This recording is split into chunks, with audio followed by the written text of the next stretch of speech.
The Knights of the Cross by Henryk Sienkiewicz. Your feedback in the comments is very valuable to me. Chapter 68. Sir Arnold was informed in the morning of the flight of the servant of the order. He chuckled at the news. On the other hand, he held the same opinion as Mako, viz. That she might fall a prey to the wolves, or be slain by the Lithuanians.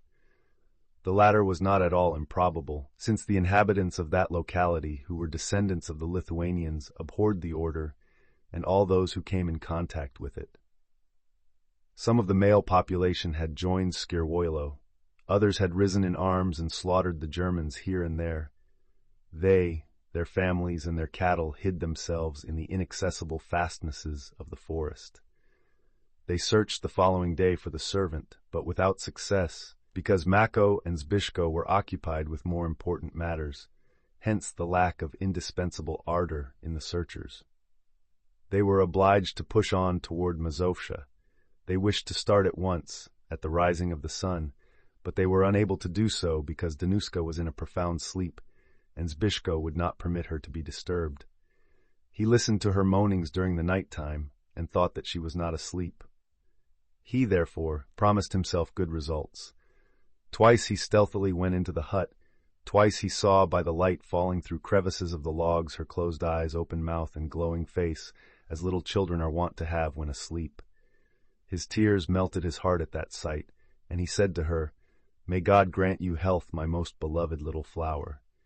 Then he continued, "Your troubles are ended, your tears are ended. May the most merciful Lord Jesus grant that your happiness may be as inexhaustible as the flowing river." Then, lifting up his simple and upright heart heavenward, he asked himself, "With what can I thank thee? What shall I render to thee for thy favors? Shall I offer to the church some of my wealth, grain, herds, wax, or something of the same nature acceptable to God?" He was even about to vow and name accurately his offerings, but he wished to wait and see the result when Danusia awoke, whether she had recovered her senses, so that there might be reason for thanksgiving. Although Mako knew well that there would be perfect safety when once in the domains of Prince Janusz, nevertheless, he was also of the opinion that it was better not to disturb Danusia's rest. He therefore kept his horses and servants in readiness, but waited. Nevertheless, when it was past noon, and Danusia continued to sleep, they were somewhat alarmed. Zbyszko, who was incessantly watching, looking through the crevices and door, entered suddenly for the third time into the hut and sat down upon the block where the servant had dressed Danusia yesterday. He sat and gazed at her, but she had her eyes closed.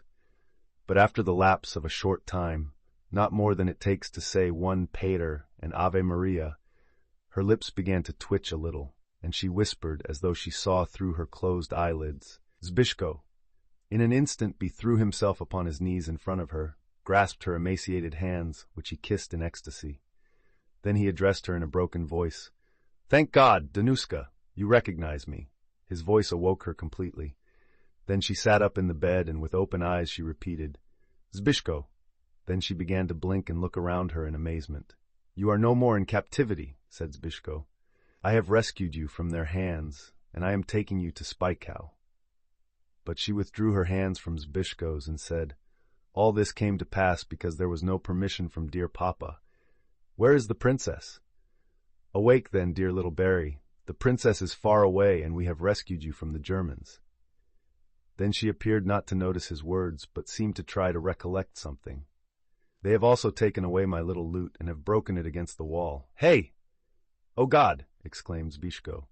He then observed that she was absent-minded, and her eyes were glassy, and her cheeks were glowing, and it struck him that she must be very ill, and the mention of his name twice was due to feverish hallucinations. This caused his heart to tremble within him with despair, and a cold sweat covered his brow. "Danuska," he said, "do you see and understand me?" But she replied in a low voice, "Drink, water." "Gracious Lord," and he rushed out, and at the door encountered Mako, who was coming to ascertain her condition. Zbyszko could only tell him hurriedly, "Water," and then hastened to the stream which ran among neighboring bushes. He returned after a moment with a full pitcher of water and handed it to Danusia, who drank it with much avidity. Mako entered the hut before Zbyszko, and seeing the patient he became gloomy. "She is feverish," he said. Yes, groaned Zbyszko. Does she understand what you say? No. The old knight furrowed his brow. Then he began to rub his neck and nape with his hands. What is to be done? I do not know. There is only one thing to be done, said Mako. But Danusia, who finished drinking, interrupted him at that moment. She fixed her dilated pupils on him and said, You too I have not offended, have mercy upon me. We have pitied you already, child. We only desire your welfare, replied the old knight, somewhat agitated. Then he turned to Zbyszko. Listen, there is no use to leave her here. The wafting of the wind and the rays of the sun will probably benefit her. Do not lose your head, boy, but take her to the same cradle wherein she was when they brought her here, or upon the saddle, and let us move on. Then he left the hut to give the last orders, but he had scarcely looked in front of him when he suddenly stood still, as if nailed to the spot. A numerous host of infantry armed with pikes and spears was surrounding the huts, ovens and clearing, on all sides like a wall. Germans, thought Mako. He was greatly terrified, but in a moment he grasped the hilt of his sword, clenched his teeth, and had the appearance of a wild beast at bay, ready to defend himself desperately. Then the giant-like Arnold and another knight advanced toward them from the shanty, and when he approached Mako, Arnold said, Fortune's wheel turns rapidly. I was your prisoner yesterday. You are mine today. Then he looked haughtily at the old knight as one looks upon an inferior person. He was neither a very bad man, nor a very cruel one, but he had the defect common to all knights of the cross, who, in spite of their being well-bred and even humane, looked with contempt upon those whom they conquered. Neither could they suppress their great pride when they felt themselves the stronger. You are prisoners, he repeated haughtily. The old knight looked around gloomily. He was very serious but audacious in his heart. Were he armored, upon his charger, and with Zbyszko at his side, if both had swords in their hands and were armed with axes or the terrible woods, which the Polish nobleman knew how to wield dexterously, he would then have probably attempted to break through that wall of lances and spears. Not without reason did the foreign knights, quoting it as an objection, exclaim to the Polish in the fight near Wilno, You scorn death too much. But Mako was on foot facing Arnold, alone, without his coat of mail. He therefore looked around and observed that his men had already thrown down their arms, and he thought that Zbyszko too was with Danusia in the hut, entirely unarmed. As an experienced man and much accustomed to war, he knew that there was no chance whatever. Therefore, he slowly drew the short sword from its sheath and threw it at the feet of the knight who stood at Arnold's side, who, without the least of Arnold's haughtiness, but at the same time with benevolence, replied in excellent Polish. Your name, sir? I shall not put you in bonds, but shall parole you, because I see you are a belted knight, and you treated my brother well. My word, replied Mako. Having informed him who he was, Mako inquired whether he would be permitted to go to the hut and warn his nephew against any mad action. His request was granted. He entered and remained there for a while and emerged with the misericordia in his hands. My nephew is even without a sword, and he begs you to permit him to remain with his wife as long as you intend to stay here.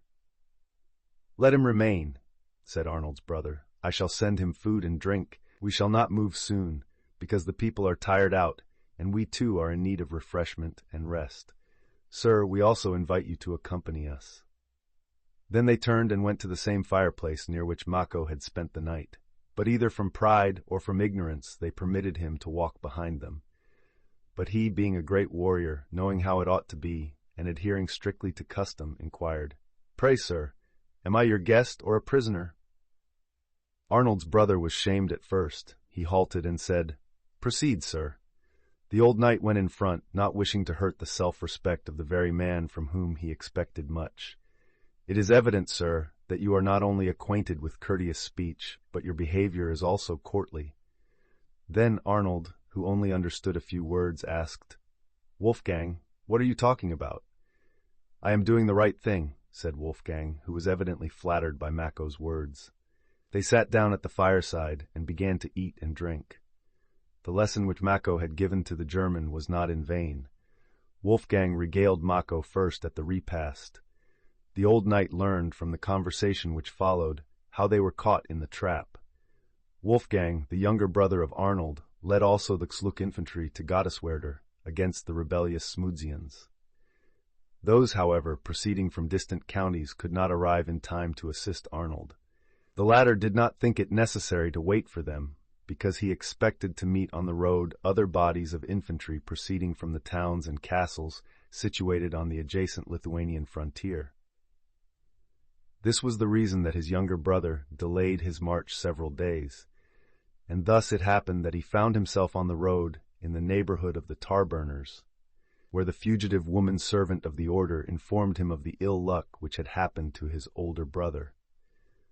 Arnold, whilst listening to the narrative which was told him in German, smiled with satisfaction. Finally he affirmed that he expected such a result. But the crafty Mako, who, in whatever situation he was, always tried to find some remedy, thought that it would be of advantage to him to make friends with the Germans. Therefore he said after a while, "It is always hard to fall into captivity. Nevertheless, thank God, I am fortunate to have been delivered into nobody else's hands but yours, because I believe that you are real knights and mindful of its honor." Then Wolfgang closed his eyes and nodded his head somewhat stiffly, but evidently with a feeling of satisfaction. The old knight continued, "That you speak our language well. God has given you understanding in everything. I know your language, because the Zliks speak Polish, and my brother and I served for 7 years in those counties. You will in time take office after him.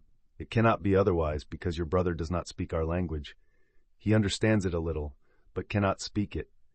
My brother is more powerful, although I am not a weakling either, but of duller wit. Hey, he does not seem to me dull." "Wolfgang, what does he say?" asked Arnold again. "He praises you," replied Wolfgang. "True, I praised him," added Mako, "because he is a true knight, and that is the reason. I tell you frankly that I intended to let him go entirely free today on parole, so that he might go wherever he wished to, even if he were to present himself in a year's time. Such treatment is customary among belted knights." Then he looked attentively into Wolfgang's face, but it was wrinkled, and he said, "Were it not for the assistance you have given to the pagan dogs against us, I also might have let you go on parole." "This is not true," replied Mako. Then the same asperity of discussion as in yesterday's dispute between Arnold and himself was repeated. However, although right was on the old knight's side, it went on with more difficulty, because Wolfgang was of a more severe disposition than his older brother. Nevertheless, one good thing resulted from the dispute, that Wolfgang learned of all the abominable practices of the order at Szczytno, their crooked actions and treachery. At the same time he learned of Danusia's misfortunes and tortures. To those very iniquities which Mako had thrown in his teeth, he had no reply. He was obliged to acknowledge that the revenge was justifiable, and that the Polish knights were right in their acts, and finally said, "Upon the glorified bones of St. Liboris, I swear that I also will not pity Danveld. They said of him that he practiced black magic, but God's power and justice is mightier than black magic. As to Siegfried, I am not sure whether he also served the devil or not. But I shall not hunt for him, because first I have no horses, and on the other hand, if what you said is true that he outraged that girl, then let him also never return from Hades." Here he stretched himself and continued, "God, help me till the hour of my death." "But how will it be with that unfortunate martyr?" inquired Mako. "Are you not going to permit us to take her home? Has she to suffer agony in your underground prisons? Remember, I beseech you, God's wrath." "I have nothing against the woman," replied Wolfgang roughly. "Let one of you take her home to her father, on condition that he present himself afterward, but the other must remain here." "Bah! But what if he swears upon his knightly honor and upon the lance of St. Jerzy?" Wolfgang hesitated a little, because it was a great oath, but at that moment Arnold asked a third time, "What does he say?" When he informed himself of the matter, he opposed it vehemently and rudely. He had his private reasons for it. First, he was conquered by Skierwojlo, then in single combat by the Polish knight. He also knew that owing to the destruction of the army at the previous engagement, it would be impossible for his brother to advance with his infantry to Gotteswerder, and he would be obliged to return to Malborg. Moreover, he knew that he would be obliged to give an account to the master and marshal for the defeat, and that it would be to his advantage if he were able to show even one important prisoner. To produce one knight alive is of more value than to explain that two such were captured. When Mako heard the loud protestations and oaths of Arnold, he resolved, since nothing else could be obtained, to take what was previously offered. Turning to Wolfgang, he said, "Then, I beg one more favor. Permit me to acquaint my nephew. I am sure he will see the wisdom of remaining with his wife while I go with you. At all events, permit me to let him know that he has nothing to say against it, for it is your will." "Well, it is all the same to me," replied Wolfgang. "But let us talk about the ransom which your nephew must bring for himself and you, because all depends on that." "About ransom?" inquired Mako, who would have preferred to postpone that conversation to a later period. "Have we not time enough to talk about it? Where a belted knight is concerned, his word is of equal value with ready money, and as to the sum, it can be left to conscience. There near Gotteswerder, we captured one of your important knights, a certain Delorcha. And my nephew, it was he who captured him, paroled him. No allusion whatever was made to the amount of ransom." "Have you captured Delorcha?" inquired Wolfgang sharply. "I know him. He is a powerful knight. But why did we not meet him on the road?" "He, evidently, did not go this way, but went to Gotteswerder, or to Ragnitz," replied Mako. "That knight comes from a powerful and renowned family," repeated Wolfgang. "You have made a splendid capture. It is well, then, that you mentioned it, but I cannot let you go for nothing." Mako chewed his mustache. Nevertheless, he lifted up his head haughtily and said, "Apart from that, we know our value." "So much the better," said the younger von Baden, and immediately added, "So much the better. It is not for us, for we are humble monks who have vowed poverty, but for the order that will enjoy your money to God's praise." Mako did not reply to that, but only looked at Wolfgang with such an expression as to say, "Tell that to somebody else." After a while they began to bargain. It was a difficult and irritable task for the old knight. On the one hand, he was very sensitive to any loss, and on the other hand, he understood that he would not succeed in naming a too small sum for Zbyszko and himself. He therefore wriggled like an eel, especially when Wolfgang, in spite of his polished words and manners, had shown himself excessively grasping and as hard-hearted as a stone. Only one thought comforted Mako, and that was that Delorcha would have pay for all, but even that, the loss of Delorcha's ransom, worried him. Siegfried's ransom he did not count in the affair, because he thought that Durand, and even Zbyszko, would not renounce his head for any price. After long haggling they finally compromised upon the sum in grzywiens and the time of payment, and stipulated upon the number of horses and men Zbyszko should take with him. Mako went to inform Zbyszko, and advised him not to tarry but depart at once, for something else might meanwhile come into the German's head. "So it is with knightly conditions," said Mako, sighing. "Yesterday you held them by the head, today they hold you. Well, it is a hard lot. God grant that our turn may come. But now it is necessary not to lose time. If you hasten on, you may yet overtake Hlava, and you will be safer together. And once out of the wilderness and in the inhabited region of Mazowsza, you will find hospitality and assistance in every nobleman's or lodika's house. In our country, they do not refuse those things even to a foreigner, how much more to one of their own people. The condition of the poor woman might also be improved thereby." Then he looked at Danusia, who was in feverish half-sleep, breathing quickly and loudly, with her transparent hands stretched upon the black bearskin, trembling with fever. Mako made the sign of the cross at her and said, "Hey, take her and go.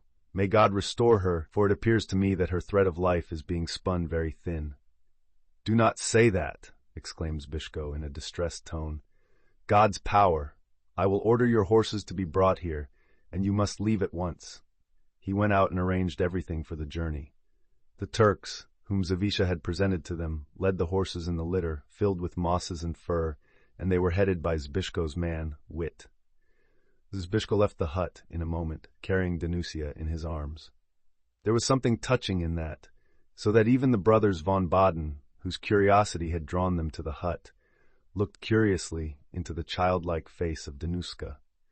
Her face was like that of the holy images in the churches of Our Lady, and her sickness was so great that she could not hold up her head, which lay heavily on the young knight's arm. They looked at each other with astonishment, and in their hearts arose a feeling against the authors of her woes. "Siegfried has the heart of a hangman, and not that of a knight," whispered Wolfgang to Arnold. "And that serpent, although she is the cause of your liberty, I will order to be beaten with rods." They were also touched when they saw Zbyszko carrying her in his arms, as a mother is wont to carry her child. They comprehended how great was his love for her, for youthful blood coursed in the veins of them both. He hesitated for a while whether to keep the patient on horseback near his breast on the road or to lay her in the litter. Finally he resolved upon the latter course, thinking that she might feel more comfortable in a recumbent posture. Then he approached his uncle and bowed to kiss his hand and bid him goodbye. But Mako, who, as a matter of fact, loved Zbyszko as the apple of his eye, was somewhat disinclined to show his agitation in the presence of the Germans. Nevertheless, he could not restrain himself, and embracing him strongly, pressed his lips to his abundant golden hair. "May God guide you," he said. "But remember the old man, for it is always a hardship to be in captivity." "I shall not forget," replied Zbyszko. "May the Most Holy Mother comfort you. God will recompense you for this and for all your kindness." Zbyszko mounted his horse immediately, but Mako recollected something and hastened to his side, and placing his hand upon Zbyszko's knee, he said, "Listen, if you should overtake Hlava, remember not to molest Siegfried, otherwise you will bring down reproach upon yourself and upon my grey head. Leave him to Durand, but do nothing to him yourself. Swear to me upon your sword and honor." "As long as you do not return," replied Zbyszko, "I shall even prevent Durand from harming him in order to prevent the Germans from injuring you on Siegfried's account." "So, and you seem to care for me?" And the young knight smiled sadly. "You well know that, I am sure. Move on and goodbye." The horses moved on, and in a little while disappeared in the hazelnut thickets. Mako felt suddenly very much troubled and lonely, and his heart was torn for that beloved boy in whom rested the entire hope of the family. But he soon got rid of his sorrow, for he was a man of valor and could master his emotions. "Thank God that I am a prisoner and not he." Then he turned toward the Germans and said, "And you, gentlemen, when will you start, and whither are you going?" "When it is agreeable to us," replied Wolfgang. "But we go to Malborg, where, sir, you must first appear before the master." "Hey! I shall yet have to forfeit my head there for the help I have given to the Zmudzians," said Mako to himself. Nevertheless, his mind was at rest when he thought that Delorch was in reserve. The Baden knights themselves would protect his head even if it were only for the ransom. "Otherwise," he said to himself, "Zbyszko will neither be obliged to present himself nor lessen his fortune." That thought caused him a certain relief. Remember to subscribe.